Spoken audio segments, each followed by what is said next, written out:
Hello, welcome to our video on a crash course in chemistry. We will cover a good deal of material throughout the series of videos, ranging from the very basics of chemistry to more involved and complex chemical equations and various chemical compounds. So we'll go ahead and we'll get started with Chapter 1, Chemistry in Our Lives. Chemistry is around us all the time, every single day, no matter if we realize it or not. And we'll go over some examples here of how chemistry is a part of our daily life.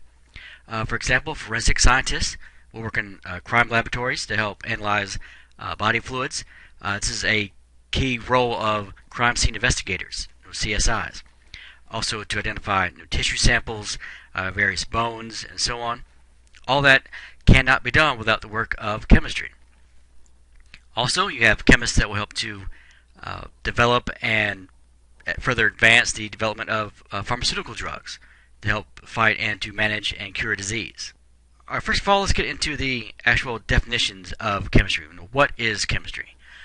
Chemistry is the study of the composition, the structure, various properties, and the reactions of matter. And this happens all around you every single day, and also inside you. Whether you're awake or asleep, there are thousands, literally thousands of chemical reactions that go on every single minute of every single day inside of you. An example that's given here in the picture is a glass of water with an antacid tablet being dropped into it. And this antacid tablet will undergo a chemical reaction when dropped into water. That's why you see these thousands of little tiny bubbles. That is evidence of a chemical reaction, how it's reacting with that water and being broken down and forming this little tiny bubbles here. Now on the last slide we mentioned the term matter. So what is matter? Matter is another term for any substance that takes up space, no matter how large, no matter how small. All things are made up of matter. The antacid tablets on the last picture are made up of matter. The water it was submerged in is made up of matter. The glass they are sitting in is made up of matter. The air around that glass is made up of matter. So everything that takes up any amount of space at all, no matter if it's really big or really small, is made up of matter. All right, next we'll get into chemicals. Chemicals are a substance that have the same composition and properties wherever they're found. No matter if they're found in a chemistry lab or in a grocery store shelf or in your home, they'll have the same chemical traits and chemical properties no matter where they're found. And these are often substances that you use on a daily life. An example that's used here is toothpaste. Now, toothpaste is something that you should be using at least once a day, if not more. Most people don't think of it as anything other than toothpaste, but it's a mixture of various chemicals. And here are some of those that are found commonly in toothpaste. All right, the first one, calcium carbonate. This is used as an abrasive to help remove the plaque from your teeth. Plaque tends to be very sticky and doesn't want to leave your tooth, so it takes something very abrasive to kind of scrape it off. That's what calcium carbonate does. Sorbitol. This will prevent loss of water in toothpaste. If you've ever left the cap off of a tube of toothpaste, or if you had some spill on the counter in your bathroom, when it dries out, it gets really, really hard. And sorbitol helps to prevent that from happening. Sodium lauryl sulfate helps to loosen the plaque, so it can be brushed away faster. Titanium dioxide makes toothpaste white and solid opaque color. Triclosan. This will inhibit bacteria that cause plaque and gum disease, so it helps to basically stop the growth of bacteria on your teeth and gums. Sodium fluorophosphate. This will prevent cavities from forming. So you can imagine a very key role or key component of toothpaste. Yeah, and the last one on here, methyl salicylate, will give toothpaste that minty wintergreen flavor. And this, of course, is probably not all of the chemicals found in toothpaste. These are very, very common chemicals found in almost all brands of toothpaste. All right, next we'll move on to what's called the scientific method. Now, the scientific method is a set of general principles that help to describe how a scientist thinks. Now, even though the title is scientific method, this is something that we all do on a daily basis, very everyday things. It's not just space in the scientific lab. You don't have to be wearing a lab coat to be doing this. We all do this every single day. After we go over these steps, I'll go over a very common example of how this would work. The first one is to make observations about nature and ask the questions about what you're observing. Second step will be to propose a hypothesis, which states a possible explanation of what you just observed. Step 3, several experiments may be done to test your hypothesis. And the last step, when results are analyzed, a conclusion is made to determine if your hypothesis was proven correct or incorrect. Now, all this sounds very dry, very scientific, but here's a very good example of a way we would all use this on a daily basis.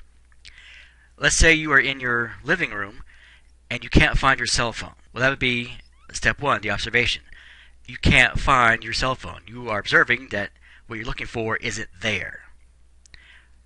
Next, you may think, well, maybe I left it in the bedroom. Well, that's your hypothesis. Maybe I left it in the car or the bedroom or the bathroom. That is your hypothesis. You are coming up with an explanation of why it's not with you at the moment. Then you go to the bedroom to look for the phone, or to your car, or to the bathroom. That's your experiment. You are going to a room to look for it.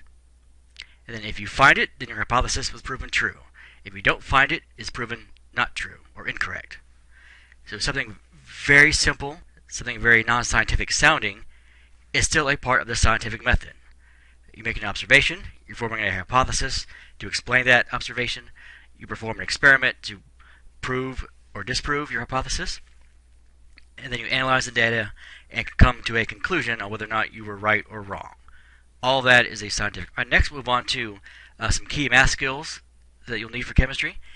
Now, chemistry deals a lot with math, both with the reading of charts and graphs, formulating charts from raw data, being able to use basic arithmetic and algebraic skills to use chemical formulas. So this graph here represents the relationship between two variables. On this axis you have volume, measured in liters, and this axis temperature, measured in degrees Celsius.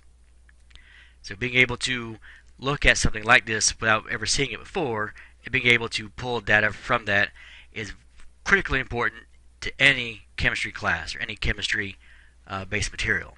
Alright, next, another key skill that you will need when it comes to math and chemistry is identifying place values. Right, for any number, you can identify the place value for any digit given in that number. Two examples listed below, one with a decimal point, one without. So the first one, 2,518. The reason why these numbers have the names that they do is because of their place value. So for this one, the 2 is in the thousandths position. So that's why it's 2,000.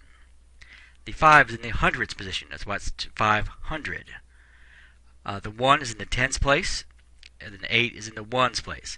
That's why you get the name 2,518 for this number in this order.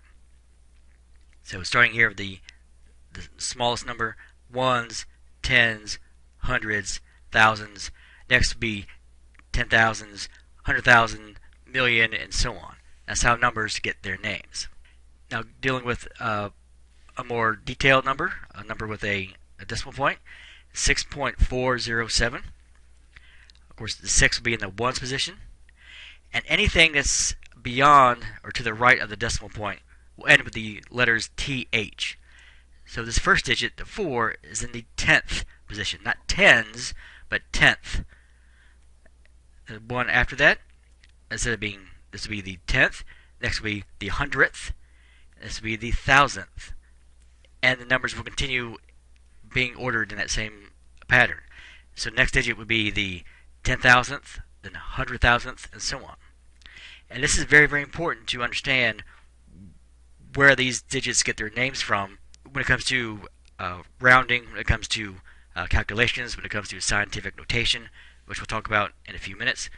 But being able to identify place value is very, very important to chemistry. Right, another key skill that's needed when it comes to chemistry, calculating percentages. Now, to determine a percentage for anything, not just something in chemistry or in a science class, but a percentage in general, you divide the parts by the whole The word percent literally means of 100. Per means of, and then cent, think of cents in a dollar. There are 100 cents in a dollar. So the word percentage means of 100. The example that's given here, let's say you have a total of 32 books here. And of those 32, there are 8 that are chemistry books. So to find a percentage of that, 8 chemistry books divided by the overall total, 32, and multiply that value by 100%, that will give you 25% of that total are chemistry books. So 8 divided by 32 gives you 0.25. That value multiplied by 100 gives you 25%. All right, if the percentage of red balls is 5, that means there are 5 red balls for every 100. Because remember, the percentage means of 100. So these are all equivalent values here. So 5% of red balls would mean 5 out of 100. So being able to calculate percentage will come into play when we get to more advanced chemistry equations. All right, next, interpreting graphs, something we mentioned a little bit ago. In the following graph, the volume of a gas in a balloon is plotted against its temperature. The y-axis, which goes vertical, up and down, will represent the volume, which is measured in liters. That's what the capital L means, liters. The volume of the gas in that balloon. The x-axis, which goes horizontal, left to right, will represent the temperature of that gas. That's measured in degrees Celsius. And the title will indicate that the volume of the balloon was measured at different temperatures. And then the points on the graph will represent the volume of the gas that was measured at a specific temperature. All right, as you can see, this is the graph that was on our previous slide a few minutes ago. Of course, the title here on top, volume of the balloon versus temperature. The variable here on the bottom, on the x-axis, which goes left to right horizontally, is temperature, measured in degrees Celsius. The variable on the y-axis, which runs up and down vertically, is volume, measured in liters. So at every point you can measure, or you are given the data between what temperature it was measured and the volume of that balloon. As you can see, just by looking at these data points, as one goes up, the other one goes up. So this is a nice steady increase for both of these variables. That's what's called a direct relationship. So when one variable goes up, the other one goes up. They are directly connected to each other that way. All right, the next topic we'll talk about, it tends to confuse students, at least in the beginning, even though it really isn't that difficult once you get comfortable with the idea. And that's called scientific notation. Scientific notation is a way to write numbers in a more efficient way. A lot of times when you deal with chemistry, you're going to be dealing with values that are really, really large or really, really small. And it gets really cumbersome to write down all those zeros. So scientific notation is the way to write really big or really small numbers in a nice, neat, shorthand way. You aren't changing the value of the number, you are just writing it in a more efficient manner. All scientific notation has two parts. You have what's called a coefficient, and that is multiplied by 10 raised to a certain power. And the key thing about the coefficient to remember, it's not listed on here, but I will go ahead and mention it anyway. The coefficient, the smallest that number can be is 1. The highest that number can be is 9.9, because you're dealing with multiplying by a power of 10. So there really is no reason why it should be any higher than 10 or any lower than 1. So here's the example that's given. If you're going to write 2400 in the correct scientific method, what you want to do is move the decimal in this number to where the coefficient is between that 1 and 9.9 range. So the decimal is usually right here where the cursor is. It's just never written for whole numbers like this. In order to get that down to that narrow window, it has to be moved this way, over here, where it falls between the 2 and the 4. So next what you do is count how many places that you moved the decimal. So the decimal is here, 1, 2, 3. So 2400, written in scientific notation, is 2.4 times 10 to the third. And the key here is the value 2400 and scientific notation represent exactly the same value. There is no difference in the value here. 2400. Decimal starts off here, so you need to move over 1, 2, 3 places. So that means that becomes 2.4 times 10. You moved over 3 places. Those are equivalent values. Another example is when the exponent is a negative number. The exponent can be positive or negative. It depends on the number that you're talking about. This value here, 0.00086, that's the same thing as saying 86 10,000ths. So instead of writing it this way, you can write it like this: 8.6 times 10 to the negative 4, because you're moving it this way 4 places. So the example was 0.00086. The only way you can get the coefficient between that window of 1 to 9.9 is to have it as 8.6, because you aren't changing any of these digits. You don't change any numbers. The only thing that you're moving or changing is the placement of the decimal. Alright, so that's going to be the coefficient part. That's going to be... Alright, because we ended up between 8 and the 6 here, we count how many places that the decimal had to move. So 1, 2, 3, 4. This is now a negative 4 exponent. Whenever this value is larger than here, the exponent becomes negative. Because 10 to the negative 4 is 0.000. Again, the key rules here, the coefficient has to be between 1 and 9.9. Can't be any bigger, can't be any smaller. And this value is equivalent to this value. There's no change at all. This is a different way to write it. Here's another way to think of the exponential powers of 10. See for here, 10,000. And the same thing as saying 10 times 10 times 10 times 10. But also, it represents 1 times 10 to the 4th power.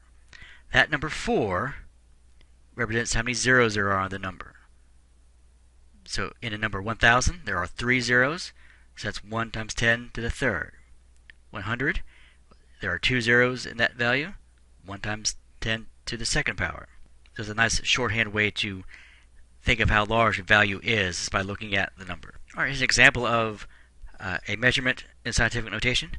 The diameter of the chickenpox virus is 0.0000003 meters. Now you can write that value, but it does get kind of cumbersome, and it'd be very easy to add another 0 or to take away a 0 when you shouldn't, which of course either way changes the value. The same value this represents can be written this way: 3 times 10 to the negative 7 meters. A decimal or right after this whole number, moving it 7 places this way to make the value smaller. So when that exponent is negative, that whole number will become a smaller value. So that's an incredibly small number, but written in a much more handy way, much more convenient way like this. Alright, here's some examples of how measurements for various things can be written, either if they're really, really big or really, really small.